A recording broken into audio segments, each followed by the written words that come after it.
Las cosas que me gustan es defender la verdad, porque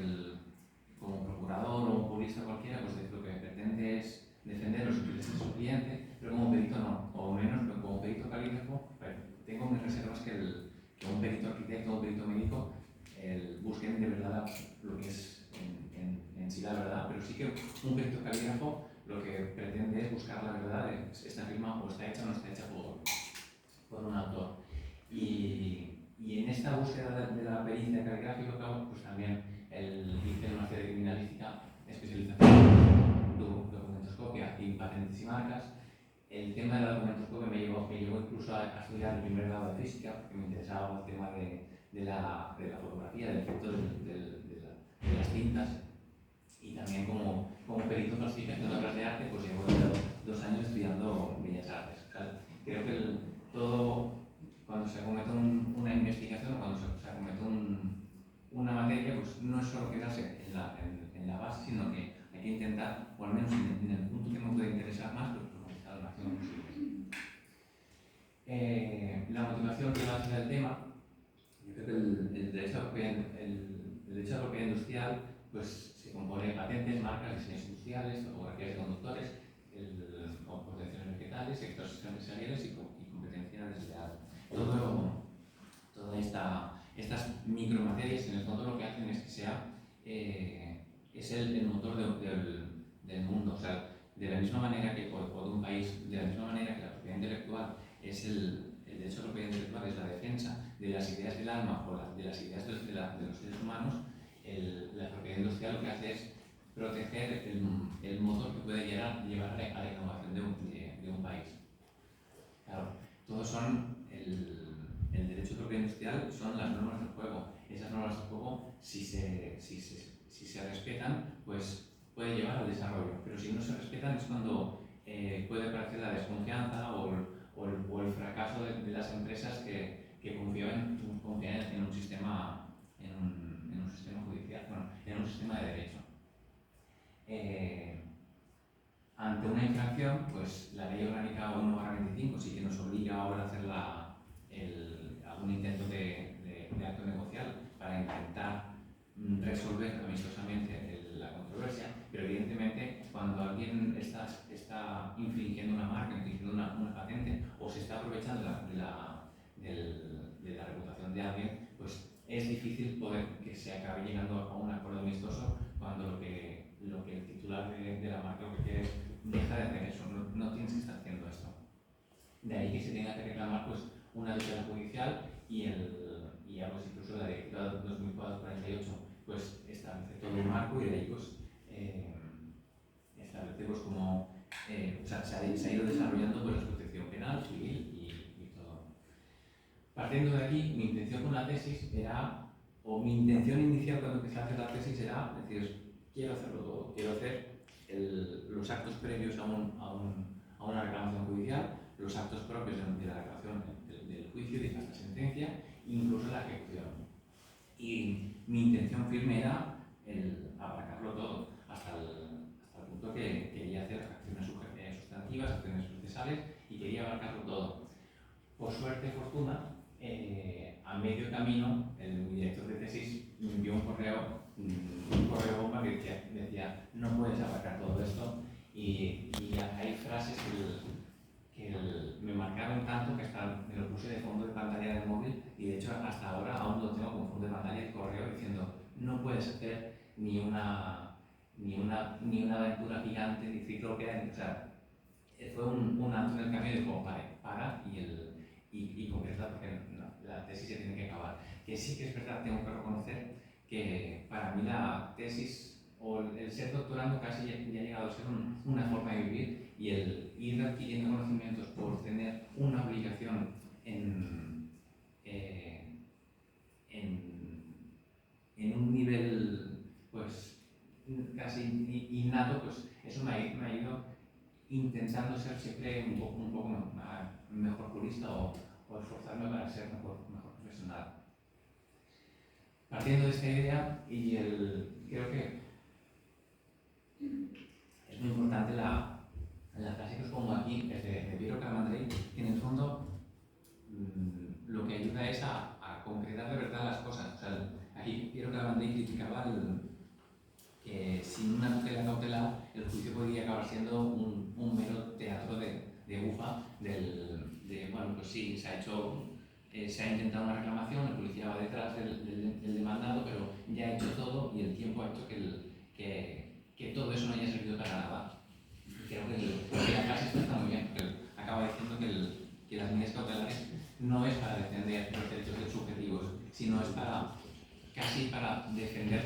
la propia dignidad de la Administración de Justicia, porque la propia ineficiencia natural de la Administración pues hace que se necesiten otras herramientas. Y de ahí el punto de decir, vale, el juicio, todo el mundo puede presentar puede plantear un juicio, guardando muchas distancias, pero todo el mundo puede hacer una reclamación, pero hay todo un mundo antes de presentar la demanda que es lo que puede garantizar que la demanda posterior o que el juicio posterior pues funcione o que tenga las garantías que el sujeto espera. Y de ahí pues la idea es, en propiedad industrial, pues qué regulación especial afecta a la procesada. Es decir, podría haber cogido que si hay muchos instrumentos del derecho procesal que se pudieran haber estudiado y analizado, pero desde el punto de vista de la propiedad industrial, ¿qué materias o qué instrumentos crea la propiedad industrial para decir esta es mi excepción que afecta al proceso? Vale, pues esto es lo que he intentado. Diligencias preliminares, la ley de patentes regula unas concretas, que sería diligencias de comprobación de hechos, que por eso englobo con diligencias preliminares. Las medidas cautelares, también la propia ley de patentes regula un régimen especial, y para mí mi sección favorita, que son los filtros preventivos, que intentaré, si hay tiempo, si sé lo que queda, pues intentaré desarrollar lo máximo posible. Este es el esquema o sea, la tesis son 7 capítulos, la parte de introducción, competencia judicial, el de las partes o sujetos, diligencias preliminares, diligencias de comprobación de hechos, medidas cautelares y escritos preventivos. Luego las consecuentes conclusiones y índice. Pero en realidad el esquema de la tesis es esto, con todos los epígrafes y subepígrafes. El tema de la metodología. En el fondo, evidentemente para hacer un análisis pues se ha tenido que mirar toda la normativa en vigor y ya no en vigor, y ya no en vigor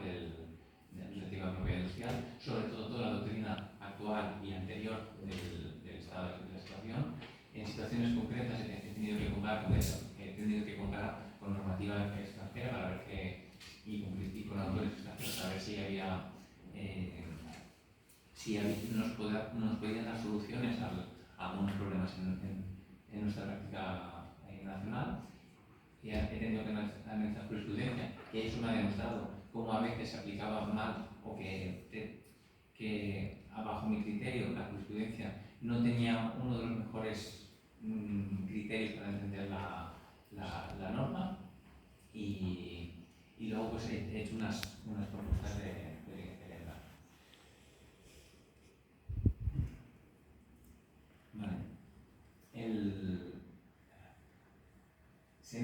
Me ha desaparecido una diapositiva que para mí era muy interesante, que para mí el ejemplo del tema de la metodología o del análisis doctrinal,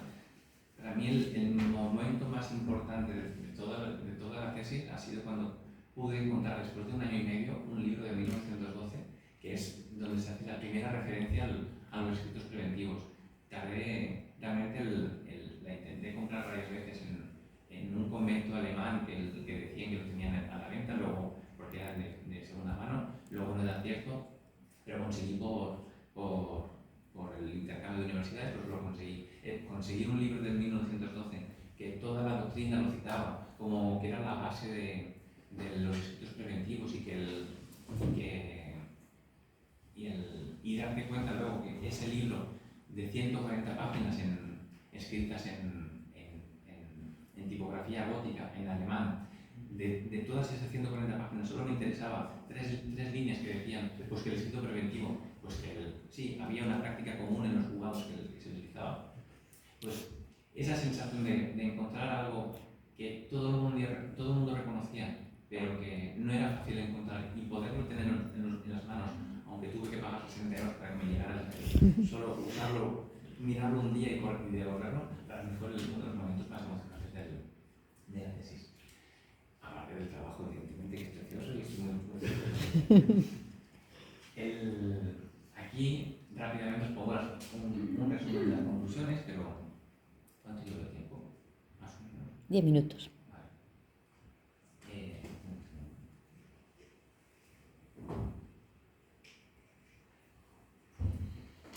Yo os pongo lo que son las líneas básicas de las conclusiones de los 7 apartados. En primer lugar, en tema de competencia judicial, creo que la normativa como está montada, el derecho, en la ley de patentes configura la competencia territorial o la competencia de una forma bastante peculiar, a mi juicio bastante equivocada, porque partamos de la idea que en 2003 se constituyeron los tribunales mercantiles. El tribunal mercantil, lo que decía la exposición de motivos era que se creaban unos tribunales especializados para una normativa que no deja de ser del orden civil. O sea, decían, como en el orden constitucional civil, pues hay una materia que es muy especializada y con sus peculiaridades, pues ya que se crearon los tribunales mercantiles. Tenemos un tribunal especializado. Pero en 2015 la ley de patentes le parece que estos tribunales mercantiles que están en cada capital de provincia son insuficientes y que se necesita una hiperespecialización. Tanto es así que en lugar de crear, o en lugar de establecer el criterio que tenía la ley de patentes de 1986, que era la de decir, pues mira, que haya un tribunal en cada comunidad autónoma que se encargue de estos asuntos, no. Riza el rizo y va a crear solo 7 tribunales en toda España, quería menos, pero a día de hoy tenemos 7 tribunales repartidos por España, que son los únicos competentes objetivamente para resolver los asuntos de propiedad industrial. ¿Cuál es el problema que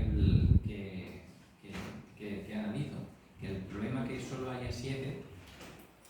en Cataluña, Madrid, Comunidad Valenciana, Andalucía, Canarias, Galicia y País Vasco hace que un infractor o un posible demandado o alguien que está siendo amenazado en Extremadura no sepa en qué juzgado lo van a demandar. En cambio, yo que estoy en Barcelona, en Cataluña, si soy un infractor, pues sé activamente que por el domicilio del demandado pues me van a demandar en Cataluña, directamente en Barcelona. ¿Qué significa eso?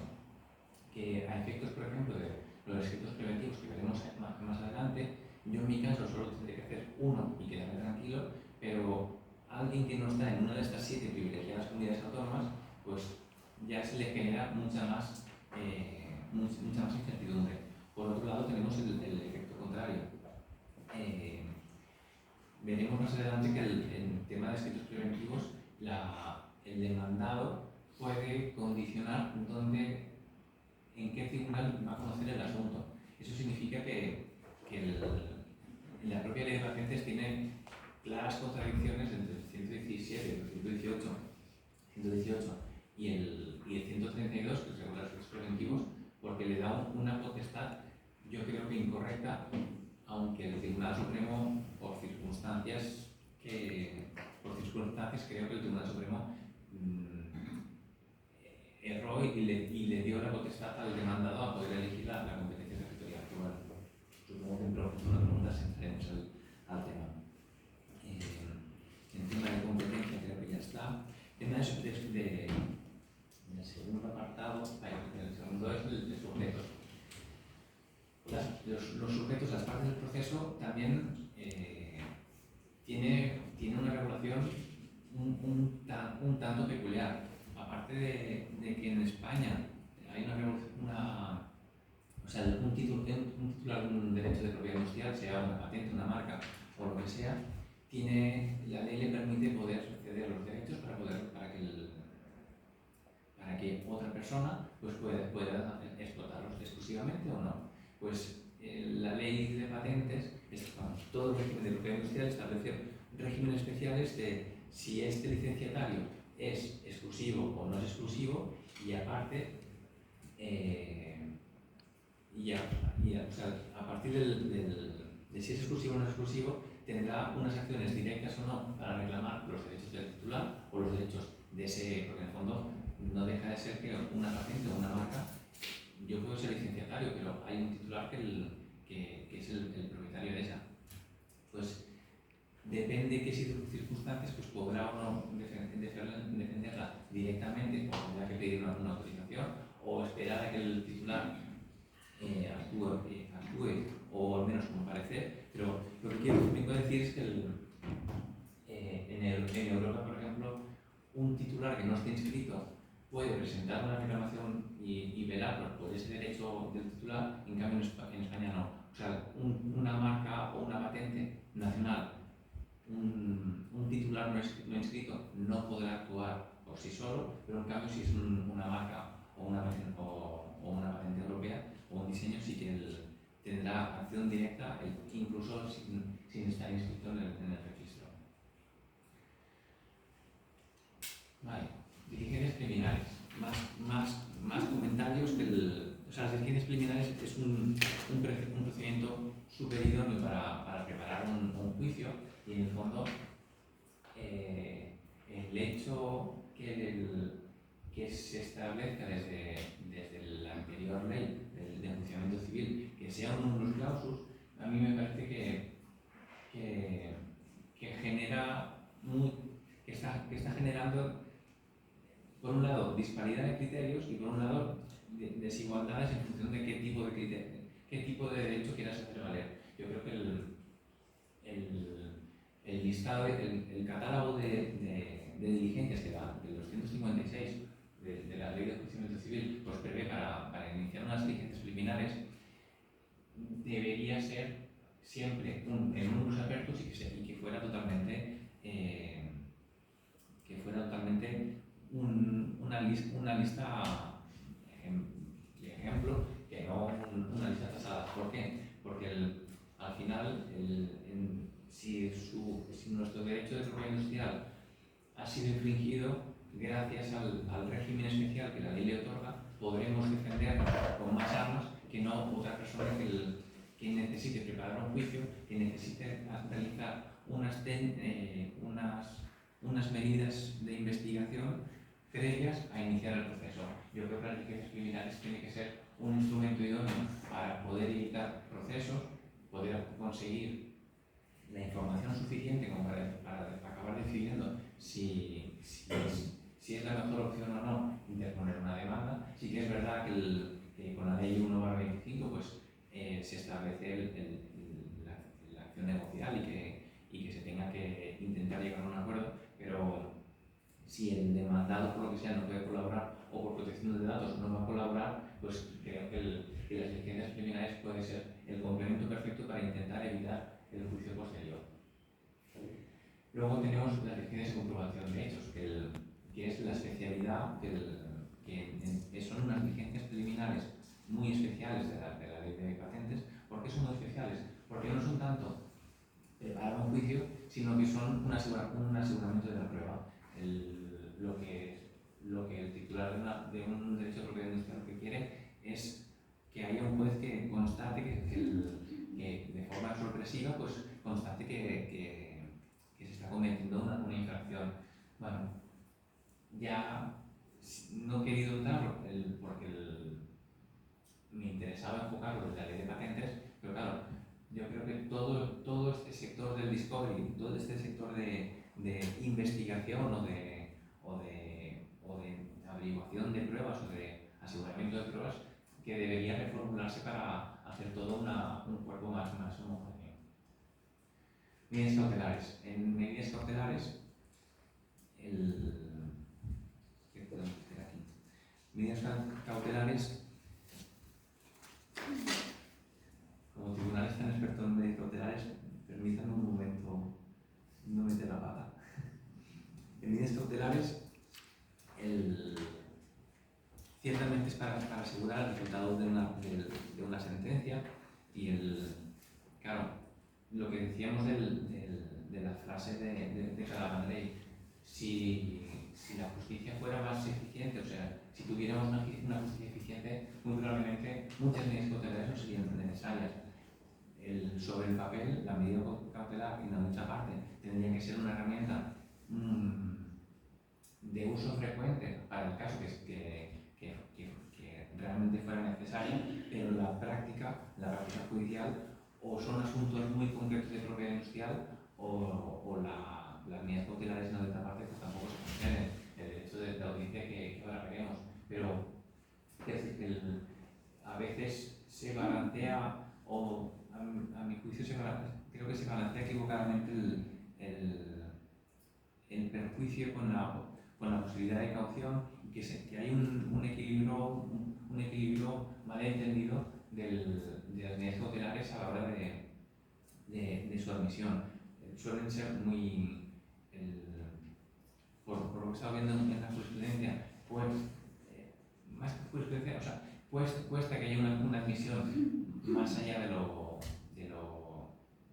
los casos muy tasados y muy claros, y a la mínima que se pretende una tutela cautelar urgente, pues se opta por denegarle, por decir no, ni por tanta caución ni por nada, se admite y se da audiencia a la parte. Ahora veremos un poco más, pero que ya lo he puesto aquí. En escritos preventivos, para mí es mi joya de corona. El hecho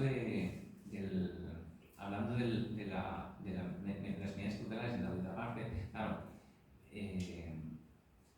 el hecho de que el demandado no tenga derecho a ser oído antes de que se acuerde una medida cautelar implica que se puedan cometer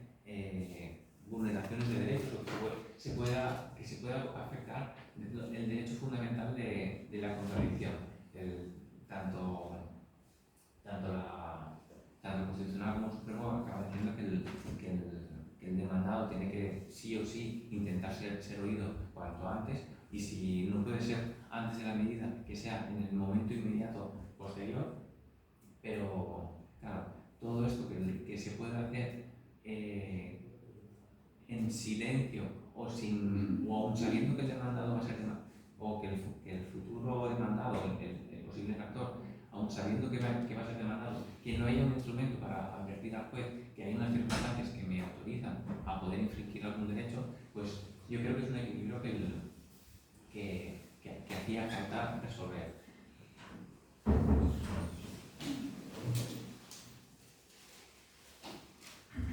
De hecho, este fundamento del derecho a ser oído viene de los tribunales, de la práctica jurídica, de la práctica judicial alemana, lo que os decía de 1912, y ya en 1912 se destacaba que en la práctica, aún no estando regulado en la ley, había un autor que decía extra legem, o sea, no era contra legem, sino que estaba sin regular, pero ese punto de regular, o sea, ese punto que se permitan, amparando en el derecho de audiencia, que se permitan medidas que no afecten a las garantías, a la tutela del actor que necesita esa tutela cautelar, pues yo creo que es ese equilibrio que los efectos preventivos pues, que tienen que entrar a jugar en ese fin.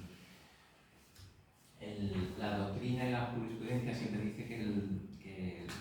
los primeros escritos preventivos en España fueron en 2013, pero en eso sí que disiento, porque en 2002, 2003, ya un juzgado de Mallorca, las Islas Baleares, ya admitió en un caso de un abordaje entre dos barcos, pues la parte que el propietario del barco que abordó al otro, pues sabía que el otro lo iba a demandar, o sabía que iba a haber unas medidas cautelares. Pensar que en derecho marítimo los barcos a los que salgan del puerto ya quedan totalmente fuera, o pueden quedar fuera de jurisdicción y que no se les puede notificar nada. Pues el barco que abordó al otro presentó un escrito al juzgado diciendo: mira, sé que me va a demandar, sé que que probablemente me va a pedir unas medidas cautelares, como sé que va a pasar, ofrezco ya una opción para que cuando el perjudicado me demande, pues que al menos que se dé por por hecha la caución, el barco pueda seguir con su rumbo y pues que sea un tema económico sin perjudicar más allá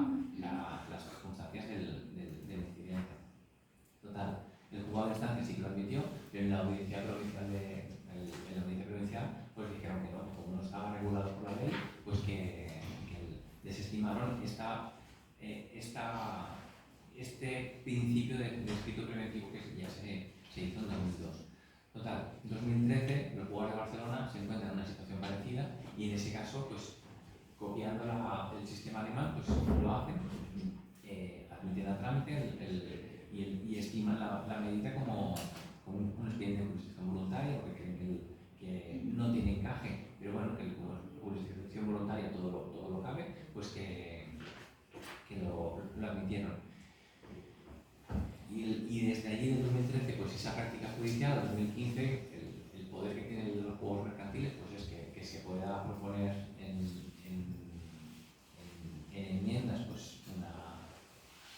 una reforma legal y a los 2 años pues tuvimos que dar la reforma y lo entregó, se integró en la ley. ¿Qué problema hay? Que tal como está, o sea, la cultura que se ha creado de los escritos preventivos en España es de que es una institución judicial, bueno, es un instrumento de control judicial y yo creo que se ha alejado mucho de lo que ha llegado a ser en Alemania, que es un mero registro administrativo que ante el sufrimiento o ante el temor de que sea demandado en cualquier tipo de tribunal, pues lo que decía de Extremadura, un posible infractor en Extremadura, pues hoy por hoy, guardando las distancias, sobre el papel tendría que presentar un escrito preventivo en cada uno de los juzgados especializados para que, por si hay alguno que sea el tribunal más lento o por las diferentes velocidades que tienen los tribunales, pues para evitar eso, pues presentar un escrito preventivo en cada uno. Sí que es verdad que la Constitución dice que cuando se admita trámite en un tribunal tendrá que comunicar a los demás, pero incluso así, si se creara un registro informatizado, tipo como el registro de apoderamientos electrónicos, pues cada uno este posible infractor pues cuelga la solicitud allí, como se está haciendo en Alemania, se cuelga ahí la solicitud, dice el posible demandante cautelar será tal persona y así, pues cuando el demandante cautelar presenta la demanda, pues el juzgado acudirá a ese registro y encontrará si hay un escrito preventivo, para que así el tribunal pueda tener las razones por las cuales este posible infractor pues tiene derecho a ser oído o no, y si considera que no, pues que tiene el procedimiento para adelante, se acuerda de medida cautelar inaudita aparte y ya está. ¿Vale? Por último, para no extenderme mucho más, sí que creo que esta tesis ha hecho lo que ha podido, no será por el tiempo, pero por las circunstancias que ha tenido pues, y por el tema que he enfocado, pero sí creo que hay mucha materia de estudio por delante. Se tendría que proponer, o se propone que tenga que haber un auténtico código europeo industrial que regule todo de forma más homogénea, porque incluso en competencia, en sujetos, en legitimación, siempre hay pequeñas diferencias entre una figura y otra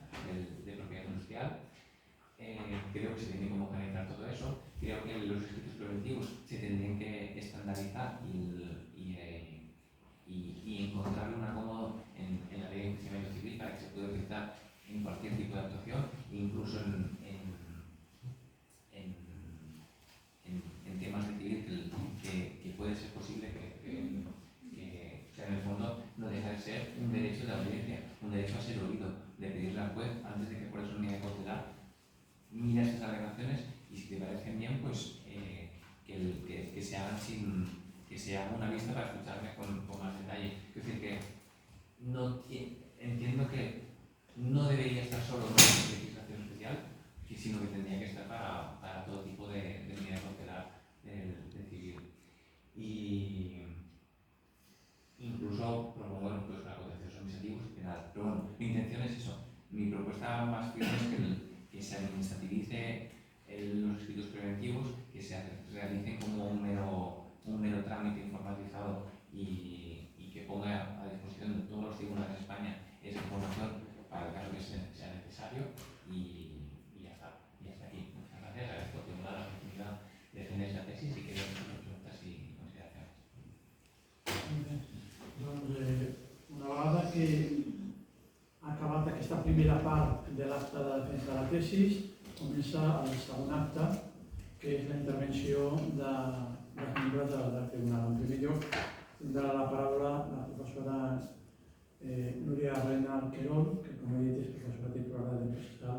de la Universitat Autònoma de Barcelona. Molt bé, bon dia i moltes gràcies, professor Picó, per cedir-me la paraula. Bé, abans de començar, jo sí que voldria agrair al director de la tesi haver-me donat l'oportunitat d'estar en aquesta comissió avaluadora i també compartir taula i compartir comissió amb dos professors que admiro i aprecio moltíssim, que ens coneixem de fa molt temps, i agrair-li aquesta oportunitat. Bé, dit això, les meves primeres paraules han de ser de felicitació per al doctorand. A veure, jo sempre penso que assolir la fita, assolir el repte d'elaborar una tesi doctoral i acabar llegint-la, mai és un camí fàcil, sempre, sota cap circumstància ni en cap situació és un camí senzill, i crec que encara ho és menys de fàcil quan el doctorant, la persona que elabora la tesi, ha de compaginar l'elaboració d'aquesta tesi amb l'exercici professional, com és el cas que tenim avui. Em consta que el senyor Asso exerceix de procurador i entenc que ha hagut de combinar i treure hores d'on sigui entre l'exercici professional i l'elaboració de la tesi. Per tant, això jo crec que suma esforços, multiplica sacrificis, i el dia de la lectura una miqueta és un dia per recollir els fruits de tots aquests esforços i un dia una mica per gaudir de la feina que ja s'ha fet i de la feina que un ja porta temps duent a terme. Per tant, vagi per endavant aquesta felicitació. També en caràcter previ voldria reconèixer una altra cosa, que és que realment el tema sobre el qual versa la tesi per mi era un tema força desconegut, no havia tingut ocasió de fer recerca, de fer investigació sobre aquest tema i per tant, més enllà d'un coneixement superficial que un podia tenir com a professor de dret processal, no era un tema que jo havia aprofundit. I la lectura de la tesi, la veritat és que m'ha permès conèixer un món o una part, un aspecte del dret processal que de moment per mi era més desconegut. Jo faré una sèrie de consideracions que potser seran generals, segurament una mica fruit d'aquest coneixement, diguem, entre cometes, precari que fins ara tenia del tema, i dividiré la meva intervenció, aquestes consideracions, com en 3 parts. Intentaré ser breu també, perquè l'hora ja, el temps avança i l'hora comença ja a ser l'hora de dinar. I la dividiré, com deia, en 3 parts. Una primera part per ressaltar alguns dels, no seré exhaustiva ni molt menys, però sí que alguns dels punts, diguéssim, forts que jo crec que veig en aquesta tesi. Una segona part de qüestions que potser es podrien millorar, serien suggeriments, i una tercera part de reflexions així més generals. Pel que fa a aquesta primera part que deia, com de punts a tenir, a posar de relleu i a posar en valor. Jo crec, en primer lloc, la importància i l'oportunitat del tema escollit. És un tema, jo crec, rellevant tant des del punt de vista pràctic com teòric. També és un tema difícil, jo crec, perquè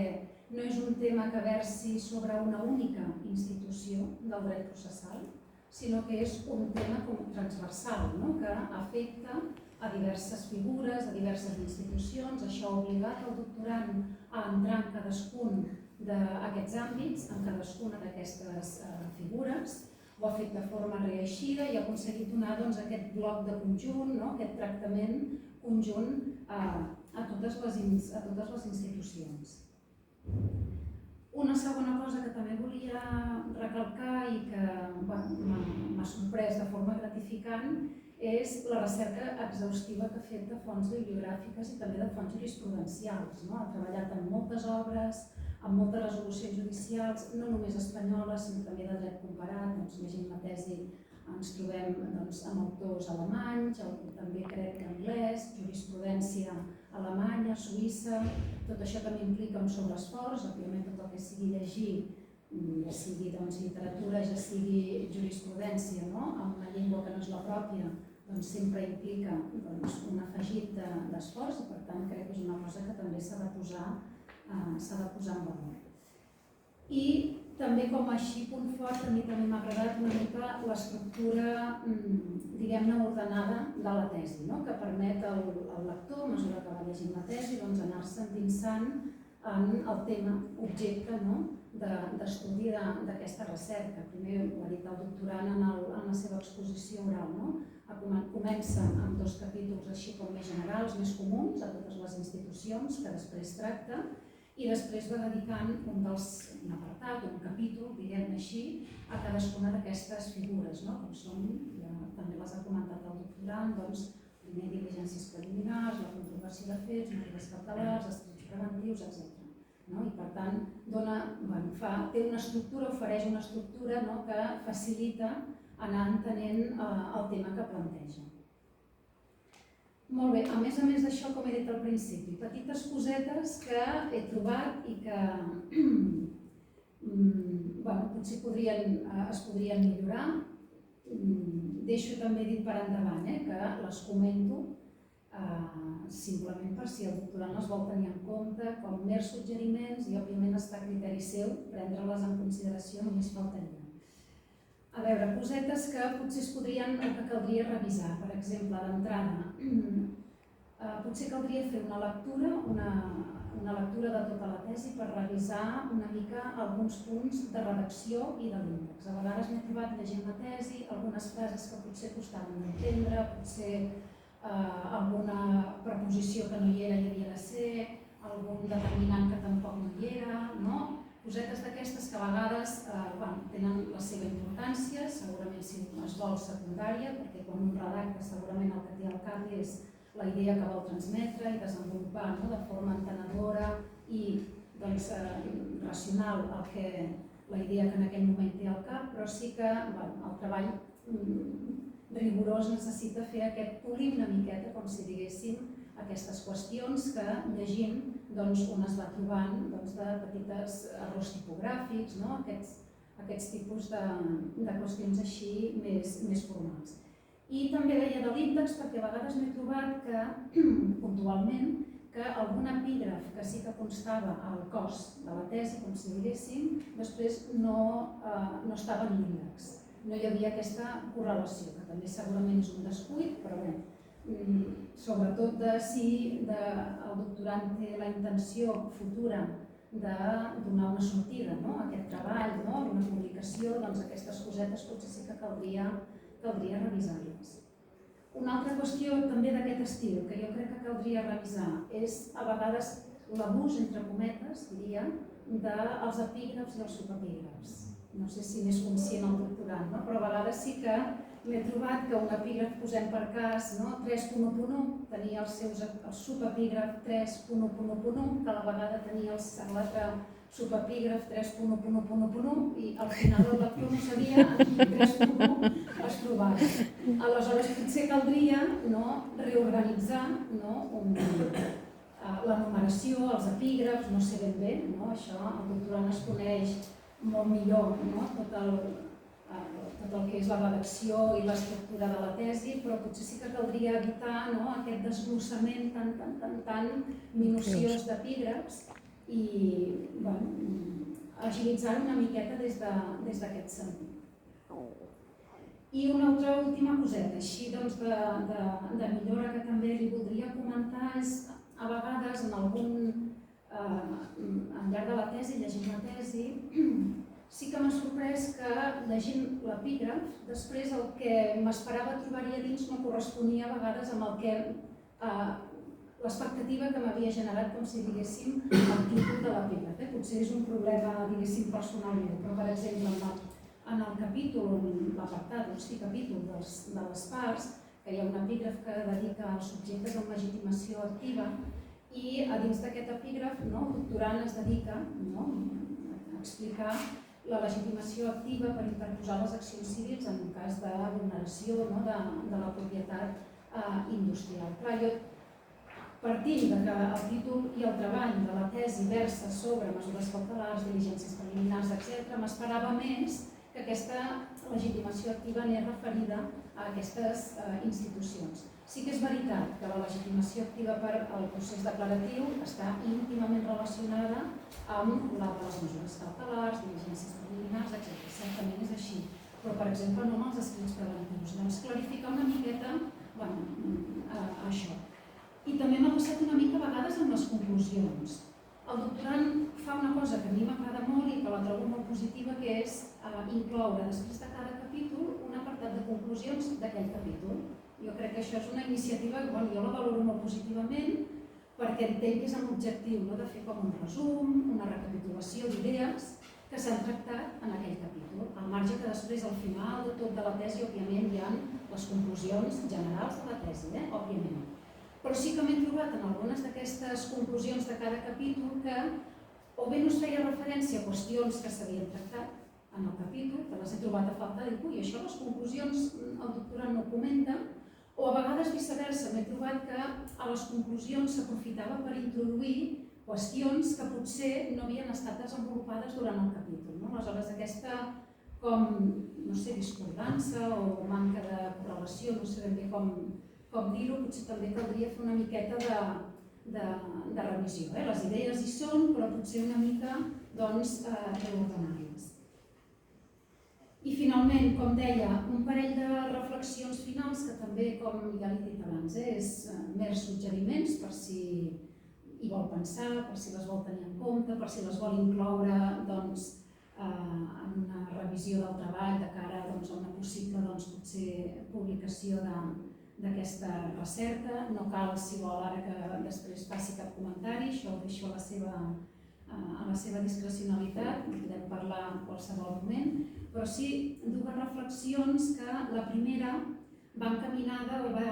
fa referència a tot el tema dels MASC, que m'ha semblat que ho apuntava en alguna de les diapositives que ara ha passat, però tenint en compte el paper rellevant i impuls que la nova llei orgànica 1/2025 ha donat a tots aquests mecanismes, doncs a mi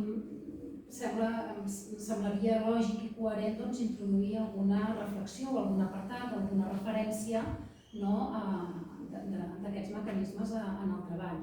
I en dues direccions jo potser ho faria. D'una banda, quin impacte podrien tenir aquests mecanismes, aquests MASC, en controvèrsies, en conflictes relacionats amb el tema de la tesi, que és la propietat industrial, és a dir, seran útils aquests diferents mecanismes negociadors que preveu la llei orgànica, podran ser útils en controvèrsies d'aquesta naturalesa, plantejar-se això, jo crec que això pot ser interessant. I després també una altra reflexió relacionada amb els MASC que a mi se'm plantejava quina convivència tindran els MASC amb tots aquests instruments, perquè, esclar, temporalment, teòricament, han de tenir lloc en el mateix moment, és a dir, amb caràcter previ a l'inici del procés. És cert que la llei orgànica contempla la possibilitat que durant un procés negociador s'adoptin mesures cautelars i ja preveu què fer amb aquesta mesura, si s'arriba o no s'arriba a un acord, però no tant potser amb les diligències preliminars. Alguna cosa m'ha semblat que deia i apuntava en la intervenció oral, però més enllà que sí que diu la llei orgànica que per sol·licitar una diligència preliminar no serà necessari prèviament iniciar un d'aquests processos negociadors, jo també em preguntava a veure si poden conviure paral·lelament una diligència preliminar que en principi està pensada per preparar una demanda, que demanes al possible infractor que t'exhibeixi documents o t'aporti dades, el que sigui que se li demani, i paral·lelament està negociant amb ell per justament evitar interposar teòricament la demanda que també estàs preparant. No sé, igual estaria bé potser reflexionar-hi, no sé, potser són qüestions que m'han vingut al cap així sense tampoc aprofundir-hi gaire. I la segona i última reflexió que també ha sortit en la seva exposició oral, que fa referència a la figura dels escrits preventius, que a mi també m'ha semblat molt interessant De moment, pel que m'ha semblat entendre, només està regulada la llei de patents, per tant, només aplicable a les mesures cautelars previstes en aquesta llei,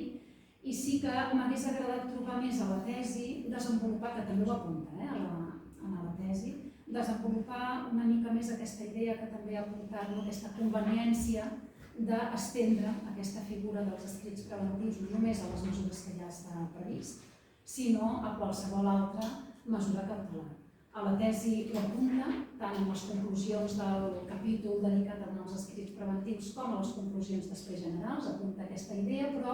m'ha semblat de forma una miqueta tímida. Després aquí sí que també ho ha posat de manifest, però crec que estaria millor desenvolupar-la, perquè m'ha semblat dir que era una mica la joia de la corona, de la tesi, aquests escrits una mica aprofundir-los una miqueta més. I per part meva res més, simplement felicitar-lo per l'esforç, pel resultat obtingut i una petita coseta, agrair-li el record pel professor Ratxell, que m'ha agradat moltíssim, tot just ara fa 2 mesos que ens va deixar i tots encara el tenim molt present i m'ha semblat bonic recordar-lo avui i que tingués una frase, diguéssim, per dedicar-li. Li agraeixo moltíssim. Per mi res més. Moltes gràcies. Molt bé, gràcies a la professora Núria Arena pels seus comentaris. Seguidament, li dono la paraula al professor Vicente Pérez Gaudí, que com he dit és catedràtic de Dret Processal de la Universitat de Barcelona, perquè també pugui fer els seus comentaris i sugerencias. Bueno, antes que nada quiero empezar también agradeciendo a aquellos que han sido responsables de presenciar este acto, ¿no? Para mí obviamente es una satisfacción y más volviendo a un tema que en su momento también me implicó bastante tiempo y también una lectura como que está hoy el doctorando realizando, sobre las cosas de lo que industrial. Y luego